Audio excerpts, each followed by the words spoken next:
আসসালামু আলাইকুম। বিসিকের নতুন চেয়ারম্যান মাসরুর রিয়াজ, উনি ওনার বিষয়ে আসলে খুব বেশি হয়তো ওনাকে জানাশোনা নাই। উনি মূলত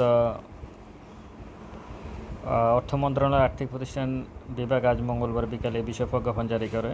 মানে 4 বছরের জন্য তাকে নিয়োগ দেওয়া হয়। উনি পলিসি এক্সচেঞ্জ গবেষণা প্রতিষ্ঠান চেয়ারম্যান ছিলেন এবং প্রধান নির্বাহী কর্মকর্তা। বিশ্বব্যাংকের জ্যেষ্ঠ অর্থনীতিবিদ হিসেবে কাজ করার অভিজ্ঞতা আছে তার। উন্নয়ন অর্থনীতিতে তিনি পিএইচডি ডিগ্রি লাভ করেন।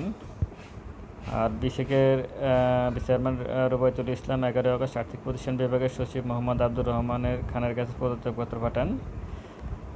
গতকাল সোমবার তা গ্রহণ করে আর্থিক প্রতিষ্ঠান বিভাগ।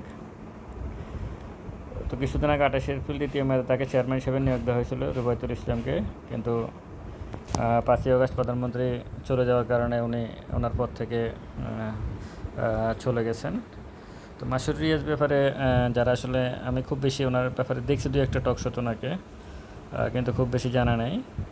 তো যারা মোটামুটি চিনে তারা বলতেছে যে সালমান এফ রহমান ওই ঘরনারই নাকি উনি।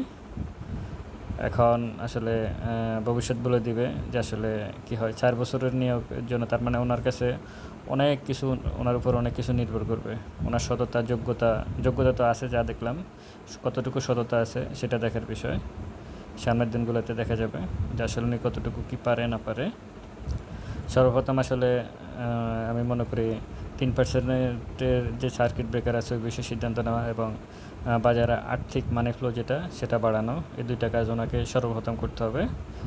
আর যারা আসলে ইনসাইডার ট্রেডার আছে, এক কোট থেকে আরেক কোটে শেয়ার ট্রান্সফার করে, তাদের বিরুদ্ধে কঠোর ব্যবস্থা নিতে হবে।